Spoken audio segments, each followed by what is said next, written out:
ప్రజలారా వినరండి ఈ సత్య సువార్త. ప్రభువైన అయిన యేసుక్రీస్తు వారి యొక్క నామంలో మిమ్మల్ని అందరినీ ప్రేమతో ఈ సత్య సువార్త అనే ఈ కార్యక్రమానికి ఆహ్వానాన్ని తెలియజేస్తున్నా. ఈ వారం అంతా మంచి మాటనే పలుకుతూ వచ్చారు కదూ. గడిచిన వారం నేను మీతో పంచుకున్నట్టుగా దేవుని యొక్క వెలుగు మీ జీవితం మీద ఉందని మాట్లాడుతూ వచ్చారు కదూ. ఆయన ఎవరో ఒకరు ఉన్నారులే, నాకు తెలుసు, మీరు ఇంకా అదే మాట్లాడుతున్నారు. అయ్యగారు మా బ్రతుకంతా చీకటండి, మా జీవితం అంతా చీకటండి, మీకు తెలియదు అయ్యగారు ఎంత చీకట. నా తెలీదా? నాకు తెలియాల్సిన పని ఏముంది అసలు?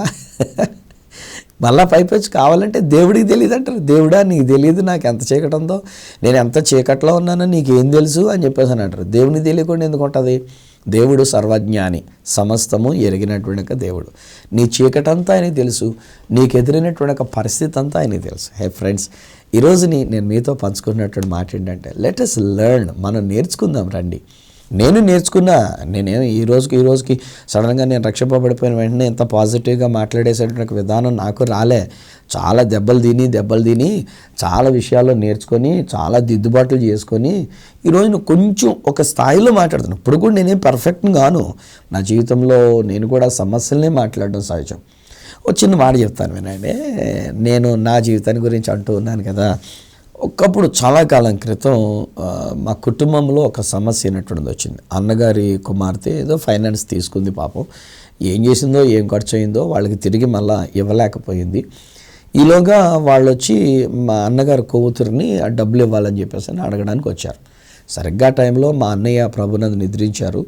నేను మాట్లాడుతున్నాను, అమ్మ ఇప్పుడు అన్న ప్రభునందు నిద్రించి ఆయన ఈ లోకంలో లేరు, ఈ లోకాన్ని విడిచిపెట్టి వెళ్ళిపోయారు, ఇప్పుడు ఇది మీకు తగునా? ఈ టైంలో మీరు వచ్చి ఇలాగ అడుగుతున్నారు, అమ్మాయిని డిస్టర్బ్ చేస్తున్నారు, తండ్రిని కోల్పోయి ఆ బిడ్డ దుఃఖంలో ఉంది కదా అని చెప్పేసి అంటే మనోళ్ళకి లైట్ వెలిగింది. ఓహో, సువార్తరాజు గారిని మనం ఇరికించి పెట్టామంటే మన డబ్బుల కంటే అధికంగా మనకు డబ్బులు వచ్చేస్తాయని చెప్పేసి అని ఇవ్వాల్సింది ఒక 2 లక్షలు అయితే 9 లక్షలు మాకు ఇవ్వాల్సి ఉండగా గైరాజరు అయిపోయింది పిల్ల. మేము వెళ్ళి అడిగితే వాళ్ళ బాబాయ్ గారు ఈ సత్య సువార్త రాజు గారు ఆయన మమ్మల్ని బెదిరించి కత్తిపుచ్చుకొని మమ్మల్ని బెదిరించి ఎక్కడి నుంచి వెళ్ళకపోతే శవాలు తేల్తాయని చెప్పేసి అని మమ్మల్ని బెదిరించారని పోలీస్ స్టేషన్లో రాసేశారు.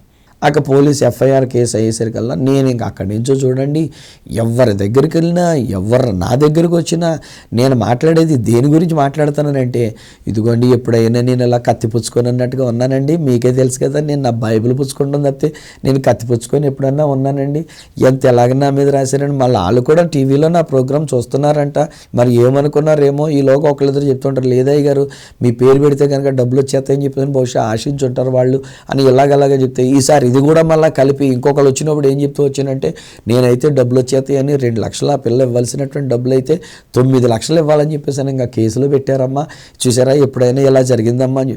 వచ్చిన వాళ్ళందరికీ అదే వాయించడం మొదలుపెట్టా. నా దగ్గరికి వచ్చిన వాళ్ళకి అందరికీ అదే చెప్పడం మొదలుపెట్టా. See, when we're in a problem, usually we think and we speak only about the problem.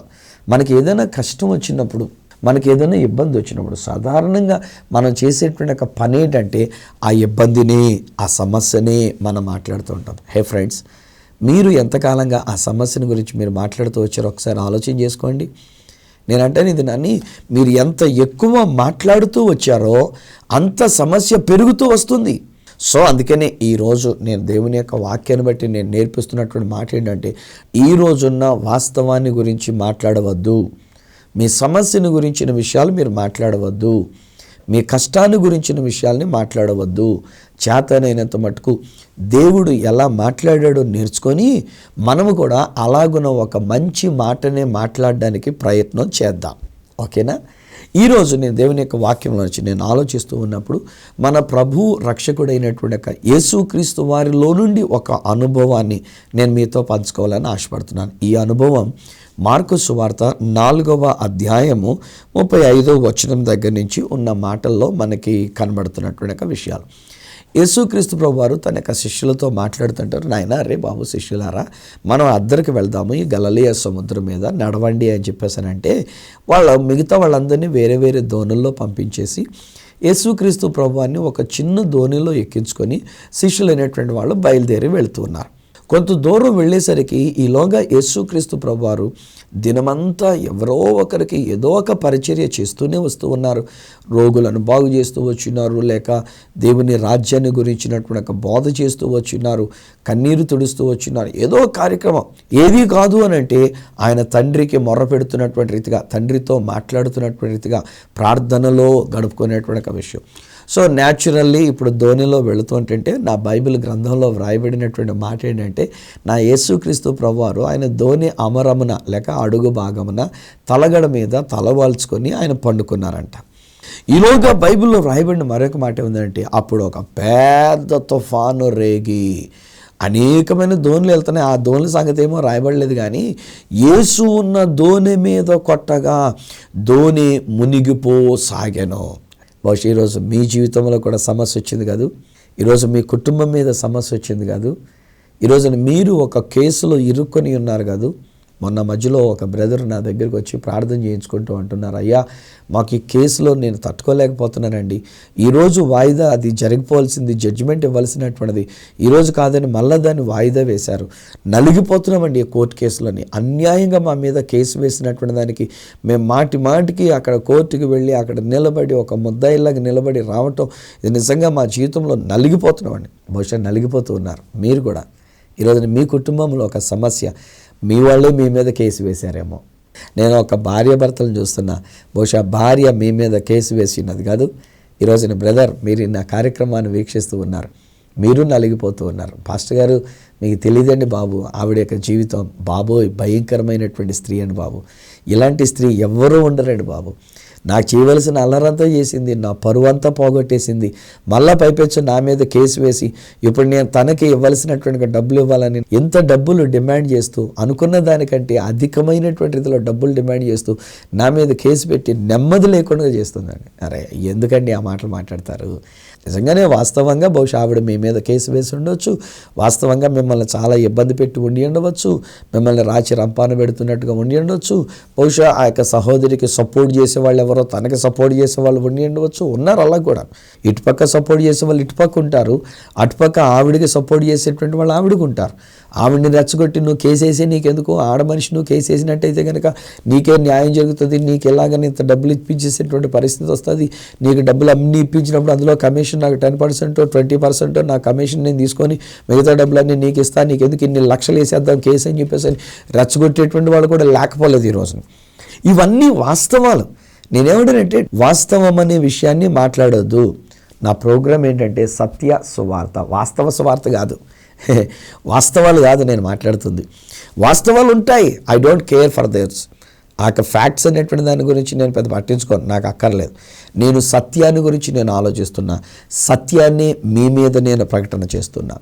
So ఇక్కడ యేసుక్రీస్తు ప్రభువారి విషయంలో నేను ఆలోచన చేసినప్పుడు ఒకటి నేను ఆయనలో గమనించినటువంటిది ఏంటంటే, నిజానికి ఎంత పెద్ద తుఫాను రేగుతుంది, అంత నీళ్లు ఆయన మీద పడుతున్నాయి, అలలు పైకి లేస్తున్నాయి, ఆ అలలు కొడుతున్నాయి. ఇదొక చిన్న ధోని, 10-12 మంది వెళ్ళగలిగినటువంటి ఒక ధోని. ఆ ధోని కిందన కొంచెం అడుగు భాగమున ఆయన కాస్త తలవాల్చుకొని పండుకొని ఉన్నారు.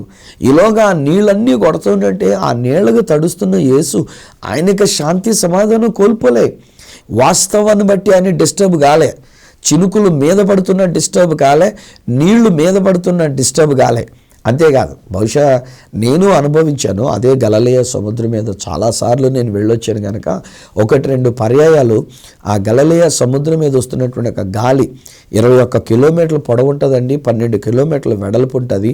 సో ఇన్ని కిలోమీటర్ల వెడల్పు కలిగినటువంటి చతురస్రం కలిగినటువంటి ఆ యొక్క గలిలయ సముద్రం మీద ఒక్కొక్కసారి గాలి వీస్తూనుంటే, ఒక్కొక్కసారి ఆ గాలికి కెరటాలు పైకి లేస్తూనుంటే, ఇప్పుడు మేము ప్రయాణం చేసేటువంటి ఒక పడవలు చాలా పెద్ద పెద్ద పడవలు అయ్యి, ఆ పడవల్లో నుంచి ఒక నీళ్లు అందుకుందామంటే కూడా దొరకనంత నీళ్లు మన చేతికి అందనంత ఎత్తులో మేము ఉంటూ ఉంటాం. అంత పెద్ద పడవలు 100 మంది 150 మంది కూడా దాని మీద ప్రయాణం చేయగలిగినటువంటి అంత పెద్ద పడవల మీద ఇప్పుడు మేము వెళుతూ ఉంటాం ఆ గలిలయ సముద్రంలో వెళుతుంటే. అయినా 2 సార్లు నేను అనుభవించినటువంటి ఒక అనుభవం ఏంటంటే, ఆ కెరటాలు వచ్చినప్పుడు, ఆ గాలి వీస్తూ ఉన్నప్పుడు ఈ పడవ సముద్రం మధ్యలోనికి వెళ్ళవలసింది వెళ్ళడు, వారనే ఆ యొక్క గట్టులమ్మటనే వెళ్ళి కొంచెం దూరం దాకా తీసుకెళ్ళి మళ్ళీ తీసుకొచ్చేస్తాడు. తిరగవలసినటువంటి 1 గంట సేపు ప్రయాణం, అక్కడ మమ్మల్ని 1 గంట సేపు అందులో తిప్పడం. మా అయితే 15 నిమిషాలు 20 నిమిషాలు ఈలోగా మళ్ళీ దాన్ని వెనక్కి తీసుకొచ్చేస్తాడు. ఏమయ్యా అని చెప్పేసి ఒక రోజు నేను అడిగితే అని అన్నాడు కదా, ఇంత గాలి వీస్తుందయ్యా, ఇంత కెరటాలు ఊగిసలాడిపోతున్నాయి, పడవ ఊగిసలాడిపోతుంది, మీరే నిలబడలేరు అందు మీద. గబుక్కుని ఎవరైనా కనుక కాలు జారినా సముద్రంలో పడ్డారంటే మళ్ళీ మాకు చాలా ఇబ్బందికరమైన పరిస్థితి కనుక మేము అంత లోపల తీసుకొని వెళ్ళలేము, అంతసేపు సముద్రంలో ఉంచలేము, అందుకని గట్టంటా తీసుకెళ్ళి మళ్ళీ గట్టంటా తీసుకొచ్చి మిమ్మల్ని ఇక్కడ దించేసామని చెప్పేసి అని అక్కడ దించేయడం జరుగుతుంది. అప్పుడు నేను అనుకున్నా, అరే ఆనాడు యేసు ప్రభు వెళ్ళిన ఒక చిన్న దోణి, అది పెద్దది కూడా కాదు. ఇప్పుడు కూడా మనం అక్కడ దగ్గరలో టిబెరియా దగ్గరలో ఒక మ్యూజియం ఉంటుంది. ఆ మ్యూజియం దగ్గరికి వెళ్ళినప్పుడు బయటే మనం చూడగలిగినటువంటి ఒక 2000 సంవత్సరాల కాలం నాటి ఒక పడవ యొక్క ఆ చిన్న ఆ వెనక భాగం ఉండినటువంటిది అక్కడ బయట పెట్టి మనకు చూపిస్తారు బయట చూడడానికి. లోపలికి వెళ్ళిన తర్వాత ఇంకా చిన్న పడవగా ఎలాంటి పడవ ఉండింది అనేటువంటి విషయాన్ని ఆ లోపల ఎయిర్ కండిషన్ సంబంధించిన స్థలం లోపల దాన్ని పెట్టి ఉన్నారు. ఇక్కడ మేము బయట చూస్తాం, దాని యొక్క నమూనా కూడా చూపిస్తారు. అది మహా అయితే కనుక 10-15 మంది కంటే ఎక్కువ మంది పట్టగలిగినటువంటి దోణి కాదు, చిన్న దోణి. ఇటు వెడల్పు కూడా ఎక్కువ లోతుగా ఉండినటువంటిది కూడా కాదు. అంటే నీళ్లు ఎంతగా లోపలికి పడి ఉంటాయో నేను ఊహించుకోగలను, ఎంతగా ఈ దోణి ఊగిసలాడిపోయి ఉంటుందో కూడా నేను ఊహించుకోగలను. ఎందుకంటే సముద్రంలో పెద్ద ఓడలోని వెళ్ళాను, ఆ ఓడ ఎలా ఊగిపోతుందో తెలుసు. సముద్రంలో చిన్న ఫిషింగ్ బోట్లు ఉన్నాయి కదా, మన వాళ్ళు వాడుకుంటూ ఉంటారు, అలాంటి ఫిషింగ్ బోట్లో వెళ్ళాను. ఒకసారి అయితే నేను ఒరిస్సా ప్రాంతంలో నేను వెళ్ళినప్పుడు కొంచెం లోపలికి వెళ్ళిన తర్వాత ఈ సముద్రపు నీళ్ళు ఇటు పక్క బాగా పైకి వచ్చేస్తే మా యొక్క పడవ అనేటువంటిది ఇలా దిగులో కిందకి వెళ్ళినట్టుగా అనిపిస్తే ఇంకా మాకేం కనబడలే. మా దగ్గరికి ఎత్తుగా కొండలాగా లేచినటువంటి అక్కడ నీళ్లు అంత ఎత్తుగా, కెరటంలా ఇలా దొరలేటువంటి కెరటం కాదు, ఇదే ఇలా ఎత్తుగా లేచింది. మళ్ళా తర్వాత మాది పైకి వెళ్ళింది, ఈతల పక్కన లోయలాగా ఎంత లోతుకి ఎంత ఏర్పడింది. వామ్మ చూసిన తర్వాత నేను చెప్పా, బాబు వెళ్ళిపోతాను, ఆయన గట్టికి వెళ్ళిపోతాం, వద్దే బాబు, ఇంకా లోపలికి వద్దులే బాబు అని చెప్పేసి అని వాళ్ళు ధైర్యంగానే ఉన్నారు. ఎందుకంటే వాళ్ళు ఆ పడవలు వేసుకొని చేపలు పడడానికి రోజులు తరబడి లోపలికి వెళ్ళిపోయి ఉంటూ ఉంటారు కనుక వాళ్ళకే ధైర్యంగా. నేను తట్టుకోలేకపోయా. బహుశా ఈ గలిలయ సముద్రం మీద కూడా తుఫాన్ అనేటువంటిది చెలరేగినప్పుడు ఈ దోణి ఎలా ఊగిసలాడిపోయి ఉంటుందో, ఈ దోణిలోనికి ఎలాగున్నా నీళ్ళు వచ్చి పడుతూ ఉన్నాయో ఊహించుకోగలను. కానీ ఒకటి నేను భలే ఆశ్చర్యపోతానండి, అదేంటనంటే యేసు ప్రభువారు అక్కడ తలగడ మీద తలవాల్చుకొని పండుకున్నటువంటి ఈయన ఇన్ని నీళ్లు పడుతుంటే ఎలా మెలకు లేకుండా ఉన్నాడు ఆయన? ఎంత పడవ ఊగిసలాడిపోతాడంటే ఆయన లేవకుండా ఎలా ఉండగలిగి ఉన్నాడు? ఎందుకనంటే ఆయన వాస్తవాలను బట్టి చలించిపోయేవాడు కాడు. నా ప్రభు అయిన యేసుక్రీస్తు వారు నాకు మాదిరి. ఆ యేసుక్రీస్తు వారిని నేను చూసినప్పుడు నేను నేర్చుకోగలుగుతుంది ఏంటంటే, నా జీవితం మీద కూడా ఎన్ని తుఫాన్లు చెలరేగినా, నా జీవితం మీద ఎన్ని నీళ్లు దుమారంలాగా వచ్చి పడుతూ ఉన్నా, నా జీవితం అనేటువంటి ఒక పడవ ఊగిసలాడిపోతూ ఉన్నా, ఇక మునిగిపోద్దేమో అన్నటువంటి ఒక ప్రమాదకరమైనటువంటి ఒక పరిస్థితికి వచ్చినా నేను డిస్టర్బ్ అవ్వాల్సిన పనిలే, వాస్తవాలు చూడాల్సిన పనిలే. ఇదే నేను మీకు కూడా నేర్పిస్తున్నా. హే ఫ్రెండ్స్, ఎటువంటి కష్టం మీకు ఎదురైనా, ఎటువంటి శ్రమ మీకు ఎదురైనా, ఎటువంటి పరిస్థితులు మీకు ఎదురైనా, ఎటువంటి తుఫాను మీకు ఎదురైనా కలవరపడవద్దు, భయపడవద్దు ఏమాత్రం కూడా. ఎందుకనంటే యేసయ్య మన ధోనిలో ఉండి అన్నాడు. హల్లెలూయా. నేను నా యేసు వైపు నేను చూస్తా. సమస్యలు నాకు ఎదురైనాయి. నేను చెప్పాను కదా, కోర్టు కేసులో పోలీస్ స్టేషన్లో కేసు పెట్టినప్పుడు, ఆ తర్వాత అది కోర్టు కేసు వరకు వెళ్ళినప్పుడు, నేను వాయిదాలకి నేను వెళ్ళవలసి వచ్చినప్పుడు నేను దేవుళ్ళు ఆనందిస్తూ వచ్చా. డిసైడ్ అయిపోయా, ఒకవేళ ఏదైనా పరిస్థితిని బట్టి లోపలికి వెళ్ళవలసి వస్తే ఎవరో ఒకరికి సువార్తను ప్రకటించడానికి అని అనుకున్నాను. అప్పుడు ఎప్పుడో దాకా ఎందుకండి బాబు, గడిచిన దినాల్లో కూడా ఒకసారి నాకు ఎదురైనటువంటి పరిస్థితులు అవే. మన ఆరాధన టీవీ ఛానల్ తరపున నేను ఇజ్రాయెల్ దేశానికి నేను వెళ్ళా. నేను అనిల్ కుమార్ గారికి తర్జుమా చేసినటువంటి దానిని బట్టి కరీంనగర్లో ఒక కేసు మా మీద కూడా ఇరికింపు చేస్తే తర్జుమా చేసిన దానికి అది వాళ్ళకి అక్కడ కేసుకి రాసినటువంటి ఒక విషయం. సో అప్పుడు నేను మామూలుగా వాయిదాలకు అప్పటికే చాలాసార్లు వెళ్ళొచ్చా. ఇది ఫైనల్కి వచ్చినది. ఈలోగా ఫైనల్లో నేను లేకపోయేసరికల్లా జడ్జి మేడం గారికి కోపం వచ్చి ఏమన్నారంటే, ఏమై అడిగినా అని చెప్పేసానంటే మా వాళ్ళు చెప్పారు, అమ్మ ఇజ్రాయెల్ దేశానికి వెళ్ళారమ్మా. అంటే ఇక్కడ కేసు ఉంటుండగా బయట దేశాలకు ఎలాగెళ్ళగలిగాడు? రాని వచ్చినండి ఆయన పాస్పోర్ట్ తీసి సీజ్ చేసేయండి, వచ్చినండి ఆయన అరెస్ట్ చేసేయండి, నాన్ బెయిలబుల్ వారెంట్. అంటే నేను ఇలా విమానం దిగినండి, పోలీసు వాళ్ళు వచ్చేసి నన్ను తీసుకెళ్ళిపోవాలి. అక్కడి నుంచి విమానం దిగినండి పోలీసు వాళ్ళు వచ్చి నన్ను పట్టుకుపోవాలి. కానీ నాకు అలాంటి పరిస్థితి రానివ్వలే. నా దేవుడు నన్ను ఆయన తన యొక్క సాక్షిగా నన్ను నిలబెట్టుకోవడానికి నా తుఫానుని అణిచివేసినటువంటి దేవుడు. నేను కలవరపడిపోయా. నేను ఇండియాలో దిగిన వెండి నాకు ఈ విషయం అని తెలిసేసరికల్లా ఎంతో కలవరపడిపోయా. అయ్యో ఎంత అలలా అయ్యో నేనేం పాపం చేశానని, తప్పేం చేయలేదే, నేరమేమి చేయలేదే. ఒక దైవజనుడు ఇంగ్లీష్లో చేసినటువంటి ఒక ప్రసంగాన్ని తెలుగులోనికి అనువాదం చేయడం తప్ప అంతకు మించి నేరం నాదేం లేదే. అనేక మంది ప్రజల్ని యేసు ప్రభు జన్మించినటువంటి ఒక స్థలానికి తీసుకుని వెళ్ళి చూపించి వాక్యాన్ని వివరించి రావడం తప్పితే నేను పారిపోయి దేశాలకు వెళ్ళిపోయి నేను ఇక్కడి నుంచి కనబడకుండా అబ్స్కాండ్ అయిపోయినటువంటి ఒక క్యాండిడేట్ని కాదే. ఇంత మాత్రం దానికి నా మీద ఎలాంటిది రావటమా, జైలుకి వెళ్ళటమా. చివరికి ఒక రోజున దేవుని యొక్క శాంతి సమాధానం ఏమని చెప్తూ వచ్చిందంటే, నా కుమారుడు డోంట్ వర్రీ, ఒకవేళ నువ్వే కనుక వెళ్ళవలసి వస్తే అక్కడ ఎవరైనా ఒకరికి నేను సువార్తను ప్రకటించవలసిన అవసరం ఉందేమో, అలాగైతే తప్ప, లేకపోతే నా దేవుడు నన్ను నా జైల్లోనికి తీసుకుని వెళ్ళడు అనుకొని డిసైడ్ అయిపోయా. ఓ ప్రక్కని శాంతి, ఓ ప్రక్కని నెమ్మది, ఓ ప్రక్కని నా యేసయ్య నా ధోనిలో ఉన్నారు కనుక నాకేమీ జరగదులే అనేటువంటి ఒక నిశ్చయత. మరొక వైపున వాస్తవాన్ని బట్టి కలవరము, తుఫాను, అలలు పైకి లేవడం, పడవ ఊగిసలాడిపోతూ ఉండడం, మునిగిపోతానేమో అనేటువంటి ఒక రీతిగా జైల్లోకి వెళ్ళిపోతానేమో, జైల్లోకి వెళ్ళి వచ్చినటువంటి ఇది ఉండిపోతేమో, నాకు రికార్డులో ఒకవేళ జైలుకి వెళ్ళి వచ్చినటువంటి ఒక మాట ఉండిపోతేమో, ఇంకా అక్కడి నుంచి ఎవరు దాని గురించి ఏ రీతిగా చిలవల పలవలు చేసి ఎలా మాట్లాడుకుంటారో ఏలాగో నలిగిపోతూ వచ్చానండి. సత్యం ఏంటంటే 2 రోజులు, వారం రోజులైన తర్వాత ఎంత నలిగిపోతున్న సమయంలో దేవుడు తన కృప చేత మరొక ప్లేడర్ గారిని దేవుడు నాకు అనుగ్రహించినాడు. ఆ యొక్క సహోదరి నా పక్షంగా వ్యాజ్యమాడినప్పుడు ఆ యొక్క జడ్జి మేడం గారు మళ్ళా నా యొక్క కేసు కన్సిడర్ చేసి 2-3 రోజుల్లోనే చివరిగా మరలా మమ్మల్ని పిలిచారు. మమ్మల్ని పిలిచినప్పుడు కొంతసేపు మేము అక్కడ నిలబడి ఉన్నప్పుడు చూసి మా అందరి వైపు చూసి ఆ మేడం గారు అన్నారు, జడ్జి మేడం గారు మీ కేసు కొట్టివేశాము అన్నారు. హల్లెలూయా. కానీ ఇదిగో ఎప్పుడు హల్లెలూయా చెప్పాను నేను, కేసు కొట్టివేయబడింది అని తెలిసిన తర్వాత కదా. నేనేమంటానంటే కేసు కొట్టివేయక మునిపే నేను హల్లెలూయా చెప్పాలి. ఎందుకనంటే నా దేవుడు నా కేసు కొట్టివేశాడు, కొట్టివేయకముందే కొట్టివేశాడు ఆయన. ఇది మనం తెలుసుకోవాల్సినటువంటి సత్యం. నా ప్రియ స్నేహితులారా, ఈరోజు మీకున్న తుఫాను మీ జీవితంలో ఉండదు కాదు లేదు.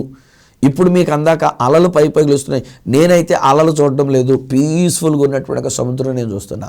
మీరు ఇప్పుడైతే ఒకవేళ అలల చేత కొట్టబడుతున్నారు, ఇది వాస్తవం. కానీ నేను చూస్తున్న సత్యం ఏంటంటే మీరు అద్దరికి చక్కగా పీస్ఫుల్గా మీరు వెళుతూ ఉన్నారు. దేవుడు మన కొరకు అద్భుతం చేసేసాడు ఫ్రెండ్స్. ఇదండి బాబు సత్యం. అక్కడ ఏం జరిగింది అని అంటే, శిష్యులు అనేటువంటి వారు ఎప్పుడైతే ఇంతలాగా జరుగుతూ వచ్చిందో, సమస్యలు ఎదురవుతూ వచ్చినాయో, ఒకటి వాళ్ళు మెచ్చుకుంటాం. ఒక్కొక్కసారి మా వాళ్ళు కూడా కొంతమంది మేము తిట్టుకుంటూ వాళ్ళ గురించి నానా రకాలుగా ప్రసంగాలు చేస్తూ ఉంటాం. కానీ ఓ ప్రక్కన నేను ఏమంటానంటే, కొంతసేపు వాళ్ళు చేయవలసిన ప్రయత్నం అంతా చేశారు, వాస్తవాల్ని మాట్లాడారు. ఏంటంటే, బోధకుడా మేము నశించిపోతున్నాం, నీకు చింత లేదా అనేటువంటి రీతిగా. ఇక్కడ ఒక మాట అంటానండి, అలలు యేసు ప్రభుని లేపలేదు, మీద పడుతున్నటువంటి నీళ్లు యేసు ప్రభుని లేపలేదు. ఆ దోణి ఊగిసలాడిపోతూ అటు ఇటు ఊగిసలాడిపోతూ ఊగించేసి అటు ఇటు దొర్లించేసి మనం ఒక్కొక్కసారి బస్సులోనే ఊగిపోతూ ఉంటాం, ఒక్కొక్కసారి ట్రైన్లో వెళ్తున్నా ఊగిపోతూ ఉంటాం. ఇలాంటి పడవలు అయితే కొంతమందికి వాంతులు అయిపోతూ ఉంటాయి. సముద్ర ప్రయాణంలో కనుక వెళితే వాళ్ళకి వాంతులు అయిపోతుంది ఆ పడవ ఊగిసలాడుతున్నటువంటి విధానానికి. కానీ అవేమీ యేసుని డిస్టర్బ్ చేయలేదు. ఎందుకంటే యేసు సత్యాన్ని ఎరిగినటువంటి వాడు. మరి కాసేపట్లో ఆ తుఫాను అణిచివేయబడుతుంది. సో ఆయనకి తెలుసు తుఫాను ఏమి చేయదని చెప్పేసి అని, వీళ్ళని ముంచివేయదని ఆయనకి తెలుసు. కానీ వీళ్ళకి తెలియక వీళ్ళు వాస్తవాలు చూచి కంగారు పడి బోధకుని దగ్గరికి వచ్చి ఇప్పుడు బోధకుడితో మాట్లాడుతుంటున్నారు, బోధకుడా మేము నశించిపోతున్నాం, నీకు చింత లేదా? ఈరోజు అందుకనే మీతో నేను నేర్పిస్తున్నటువంటి ఒక మాటలు ఏమంటానంటే, వాస్తవాలను మాట్లాడొద్దు. వాస్తవాన్ని మాట్లాడడం అంటే నశించిపోతున్నాము, మేము చచ్చిపోతున్నాము, మా పడవ మునిగిపోతుంది, మేమేమో అయిపోతున్నాం, ఎలాంటి మాటలు మాట్లాడద్దు. మీలో ఉన్న యేసుని తట్టి లేపండి చాలు, ఆ యేసు వైపు చూడండి చాలు, ఆ యేసు ప్రభు మాట్లాడినటువంటి ఒక మాటలు తీసుకోండి చాలు. నా యేసుని గురించి కూడా నేను చూసినప్పుడు అండి, ఆయన వెంటనే లేచారు. అప్పటి వరకు నీళ్లు మీద పడుతున్న విషయాలు ఆయన పట్టించుకోలే, ఊగిసలాడుతున్న విషయాలు ఆయన పట్టించుకోలే. ఇప్పుడు లేచేసరికి పడవ ఊగిపోతా ఉంది, బహుశా బాగా కిందకి వెళ్ళిపోయి పైకి లేస్తున్నట్టుగా వస్తూ వచ్చింది. భయంకరమైన గాలి దుమారం, వర్షం, పెను తుఫాన్ అనేటువంటిది. ఆ అలలు ఈ పడవను కొట్టేసరికి అలా పడవ ముందుకెళ్లాల్సింది కాస్త వెనక్కి వెళ్ళిపోతూ ఉంది. బహుశా పడవని తాకినటువంటి అలలకి నీళ్లు పైకి చిమ్మి వాళ్ళ మీద పడుతూ ఉన్నాయి.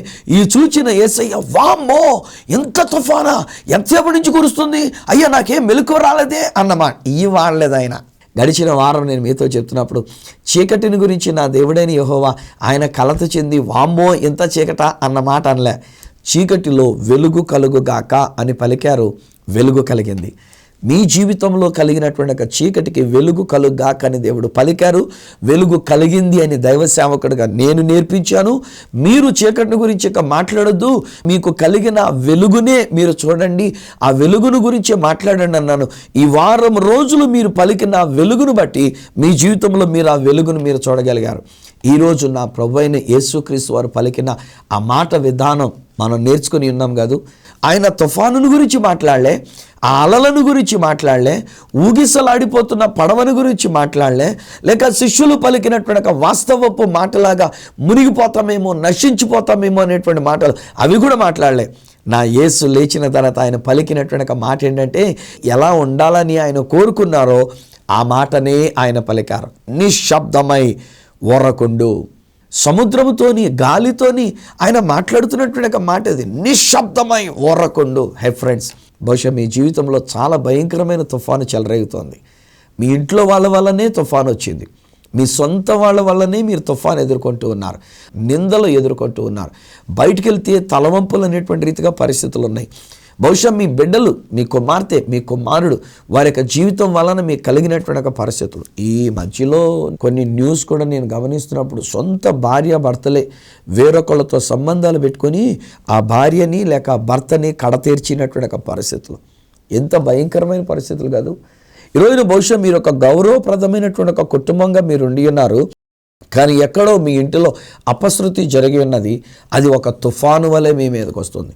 ఎవరు మిమ్మల్ని పలకరించినా ఆ విషయాన్ని గురించే మాట్లాడుతున్నారు. ఏంటండి ఎట్లా అయిపోయినటువంటి పరిస్థితి, మీ ఇంట వంట లేనటువంటిది, మీ బిడ్డలు కానీ లేక ఎవరు కానీ ఇలాంటి జీవితం లేనటువంటిది ఏంటి, మరిను మీ పలానా వాళ్ళు ఇలాగైపోయారు, పలానా వాళ్ళు ఇలాగుంటూ ఉన్నారు, బయట మేము వినలేకపోతున్నామండి, మరిను మాకు సిగ్గేస్తుందండి, మరి మీరు ఎలా బ్రతుకుతున్నారో, ఇలాంటి లేనిపోయిన మాటలు చెప్తూ ఉంటారు. తుఫాన్లు అనేటువంటివి, అలలు పైకి లేచడం అంటే అదే. ఈ రోజున మీ మీద, మీ కుటుంబం మీద, మీ బిడ్డల మీద, మీ యొక్క సమస్తమైనటువంటి విషయాల్లో ఎలాంటి తుఫాను చెలరేగుతున్నా ఈరోజు దేవుని యొక్క సేవకునిగా నేను చెప్తున్నాను, వాస్తవాన్ని గురించి మాట్లాడవద్దు. యేసు ఎలా మాట్లాడారో అలాగున మీరు మాట్లాడండి. సమస్యలు మీరు గద్దించండి, ఆ వ్యాధి బలహీనతను మీరు గద్దించండి. నా చూడని యేసు నామములో నేను పలుకుతున్నా, ఈ అలలు మమ్మల్ని ఏమీ చేయజాలో. ఈ అలల మధ్యలో, ఈ తుఫాను మధ్యలో మనం పలకవలసింది ఏంటంటే, శాంతి నేను విడుదల చేస్తున్నా, సమాధానం నేను ఇంటిలో విడుదల చేస్తున్నా. ఎంత దెబ్బలాట్లు చేస్తున్నాయో, ఎలాంటి పరిస్థితులు ఎదురవుతున్నాయో, డోంట్ ఎవర్ స్పీక్ దాట్. కొంతమంది మాట్లాడుతుంటారు, పాస్టర్ గారు మీకు తెలియదండి బాబోయ్, మా ఇంట్లో ఉన్నటువంటి సమస్యలు మీకు తెలియదండి. మామూలు సమస్యలు కాదండి, జటిలమైనటువంటి సమస్యలు. వీళ్ళిద్దరూ ఇంకా కలవరండి బాబు, మా ఇంట్లో కలిసే పరిస్థితి లేదండి. మా ఇంట్లో, మా కుటుంబంలో మీరు చెప్పొద్దు పాస్టర్ గారు, మీరు ఎలా చెప్తూ ఉంటారు, మీకే మీరు ఏదో బోధలు చేయడం మీకు ఇది కనుక మీరు అలా బోధ చేస్తారు, కానీ మా బ్రతుకులు మారే మరి వాళ్ళు మారండి బాబు, ఆయన తాగుడు మారడండి బాబు. ఎంత కక్కి తనకు రక్తం కక్కినట్టుగా వస్తున్నా ఈయన ఇంకా అలవాటు మానండి. ఇలాంటి మాటలు పోవాలండి. ఈరోజు నేను చెప్తున్నా, వాస్తవాల్ని మాట్లాడవద్దు, సత్యాన్ని మాట్లాడండి. సత్యం ఈ రోజు కాతే రేపు, రేపు కాతే వచ్చే వారం కాతే వచ్చే నెలలోనూ మీరు పలుకుతున్న సత్యమే జరిగి తీరుతుంది. మీరు వాస్తవాన్ని మాట్లాడుతున్నంత వరకు దానికి బలం చేకూరుస్తున్నారు, అది ఇంకా ఎక్కువ అయ్యేటట్టుగా పరిస్థితులు మీరు కనబడింపజేస్తున్నారు. దానికి బదులు ఈరోజు నేను సత్యాన్ని మనం పలుకుదాం. సత్యంలో మనం పలకాల్సిన మాట ఏంటంటే, తుఫాను అణచివేయబడింది. తుఫాను గురించి కూడా అనొద్దు, అలల గురించి మాట్లాడొద్దు. మన మీదకి వీస్తున్న గాలులు, మన మీద మాట్లాడుకుంటున్నటువంటి మాటలు, ఆ విషయాలు ఎత్తొద్దు. వాటి మధ్యలో మనం ఏం పలకాలంటే, నిశ్శబ్దమై ఓర్రకుండు. ఇంగ్లీష్లో ఏమందంటే పీస్ అండ్ బీ స్టిల్. సమాధానం, నెమ్మది, నిశ్శబ్దం, శాంతి, బీ స్టిల్, కామ్ గురుకు. అంతే. ఎవరొకరు ఎలా మాట్లాడుతున్న వాటిని వినొద్దు, వాటి గురించి మళ్ళీ అవుతుంది. బట్ మానవ నైజం ఏంటి తెలుసండి, ఎన్ని వింటామో వాటిని మళ్ళీ మోస్తూ ఉంటాం. జరిగింది ఒకటైతే ఈలోగా ఇంకొకరు వచ్చి ఏదైనా మనకు మాట్లాడితే, ఇప్పుడు ఇది కూడా కలిపి మళ్ళీ ఇంకా దాన్ని చెప్తూ ఉంటాం, మళ్ళీ ఇది కూడా కలిపి మళ్ళీ చెప్తూ ఉంటాం, మళ్ళీ ఇంకొకటి కలిపి మళ్ళీ చెప్తూ ఉంటాం. వద్దండి బాబు, చేతులు జోడించి మీ తోటి బ్రదర్గా నేను మీతో పంచుకుంటున్నా. ప్లీజ్ అమ్మ, పెద్దవాళ్ళు దయచేసి ఆ ఉన్న వాస్తవాల్ని అనకండి. కోడలు ఎలాగా, అల్లుడు ఎలాగా, మా అమ్మాయి ఎలాగా, మా అబ్బాయి ఎలాగా, మా వాళ్ళు ఎలాగా, ఈ విషయాలు ఇంటికి వచ్చిన వాళ్ళకి అందరికీ అనకండి. అలాగనే మీకు కూడా చెప్తున్నాను, చిన్నపిల్లలు, చిన్నవాళ్ళు అయినటువంటి మీరు కూడా అమ్మ గురించి, నాన్న గురించి, లేకపోతే పెద్దవాళ్ళు అయినటువంటి వాళ్ళ గురించి, అత్తమ్మ గారి గురించి, మామయ్య గారి గురించి అనవసరంగా ఎవరి దగ్గర చెప్పొద్దు. చేతనైతే ఒక సమాధానం, మా వాళ్ళు మంచోళ్ళండి, మా అమ్మగారు మంచిదండి, మా నాయన మంచోడండి, మా పిల్లలు మంచోళ్ళండి, మా అల్లుడు మంచోడండి, మా కోడలు మంచిదండి, మా వాళ్ళందరూ మంచివాళ్ళండి, మా అత్తగారు మంచివారండి, మా మామయ్య గారు మంచివారండి. Speak peace into that situation. సమాధానం అట్టి మాటనే పలకండి. అది సత్యముగా మన యొక్క జీవితాలు అది పనిచేస్తుంది. దేవుని యొక్క ఆశీర్వాదం, సమాధానం మనకు కలుగుతుంది. ఏం జరిగింది అక్కడ? వెంటనే నిశ్శబ్దం అయిపోయింది. తుఫాను అణిచివేయబడింది, గాలి అణిగిపోయింది, నిమ్మళమైపోయింది. వీళ్ళు సాఫ్ట్గా, పీస్ఫుల్గా వాళ్ళ అద్దరికి చేరుకున్నట్లుగానే మన జీవితాలు కూడా సాఫ్ట్గా ఉన్నవి. మన జీవితాలలో శాంతి, సమాధానము ఉన్నది. మీ జీవితం అనే దోణి చక్కగా ప్రయాణం చేస్తుంది. మీ కుటుంబం మంచిగా ఉండి ఉన్నారు. మీ కుటుంబం శాంతి. నేను సమస్యలు అన్నా, మీ కుటుంబంలో దెబ్బలాట్ల గురించి అది ఎత్తను. మీ కుటుంబంలో వచ్చిన బలహీనతలు, తుఫాన్లు, అలజడులు అవి ఎత్తను. అవి నాకు అనవసరం కూడా. నేను పలుకుతున్న మాటలు ఏంటంటే, మీ ఇంటిలో శాంతి ఉన్నది, మీ ఇంటిలో సమాధానం ఉన్నది, మీ కుటుంబంలో అందరూ సఖ్యతగా ఉండి ఉన్నారు, మీరు మంచి వారై ఉన్నారు. తండ్రి, నీకు వందనాలు. ఈ బిడ్డలను నీ చేతులకు అప్పగించుకుంటున్నా.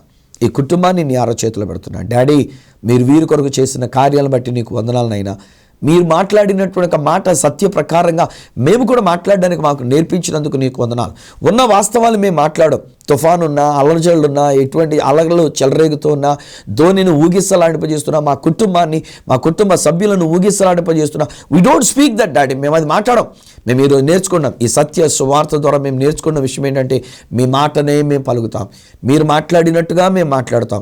తుఫాను గురించి మేము మాట్లాడడానికి బదులుగా మీరు పలికినట్టుగా నీ శాంతిని మేము పలుకుతున్నాం, నీ యొక్క మంచితనాన్ని మేము పలుకుతున్నాం, నీ సమాధానం మేము పలుకుతున్నాం, నీ యొక్క సంతోషాన్ని మేము పలుకుతున్నాం, మేము విజయాన్ని పలుకుతున్నాం, మేము అందరికీ క్షేమంగా చేరుకుంటున్నామని మేము పలుకుతున్నాం. వీరు పలుకుతున్న ఈ సత్య సువార్త ప్రకారంగా వారి జీవితాల్లో వారికి జరిగిస్తున్నందుకు నీకు వందనాలు నాయన. వారి జీవితాల్లో నువ్వు అద్భుతం చేసినందుకు నీకు వందనాలు. సమస్యలన్నీ కూడా తీసివేసి, తుఫాన్లను అణిచివేసి, వాళ్ళకి ధోని అద్దరికి చక్కగా వెళ్ళేటట్టుగా చేసినందుకు కోటి స్తుతులు మీకు చెల్లించుకుంటూ యేసు శక్తిగల నామమున ప్రార్థించి పొంది ఉన్నాము తండ్రి, ఆమేన్. తండ్రి, కుమార, పరిశుద్ధాత్మలను దేవదేవుని దీవెన ఆశీర్వాదం ఆయన బిడ్డలుగా మీకు, మనకు, మన కుటుంబాలకి నిత్యము తోడయండి, సమాధానముతో నింపి నడిపించును గాక. ఆమేన్, ఆమేన్. వెల్ స్నేహితులారా, దేవుని యొక్క సమాధానం, దేవుని యొక్క శాంతి, దేవుని యొక్క నెమ్మది మీకు, మీ కుటుంబానికి కలిగి ఉన్నది. అదే మాట్లాడండి అంతే తప్ప మీ గొడవలు, మీ అల్లర్లు, మీ దెబ్బలాట్లు, మీకున్న మనస్పర్ధలు వీటి గురించి మళ్ళీ మీరు ఎత్తడానికి వీల్లేదు. అర్థమైందా? ఎందుకంటే మీ ఇంటిలో శాంతి వచ్చినది, నిశ్శబ్దం ఏర్పడినది, పీస్ఫుల్గా మీరు వెళుతున్నారు. చక్కని జీవితాన్ని, కుటుంబ జీవితాన్ని మీరు కలిగి ఉన్నారు. మీరు పొందుకున్న మేలులో ఒకరు నాతో పంచుకుంటే నేను మీతో కలిసి సంతోషించాలని మీరు అనుకుంటే నా అడ్రస్ ఈ సత్య సువార్త, సామర్లకోట 533440, తూర్పుగోదావరి జిల్లా, ఆంధ్రప్రదేశ్. అడ్రస్ మరొకసారి చెప్తూ ఉన్నా, ఈ సత్య సువార్త, సామర్లకోట్ 533440, ఈస్ట్ గోదావరి డిస్ట్రిక్ట్, ఆంధ్రప్రదేశ్. అప్పటికి ఒకవేళ నాతో మీరు ఫోన్లో మాట్లాడాలని కోరుకున్నట్లయితే నా ఫోన్ నెంబర్స్ 9848110907, 9440040992, 8885527662. ఒకవేళ నాకు ఈమెయిల్ చేయాలనుకున్నట్లయితే నా ఈమెయిల్ ఐడి ఈ satyasuvartha@gmail.com.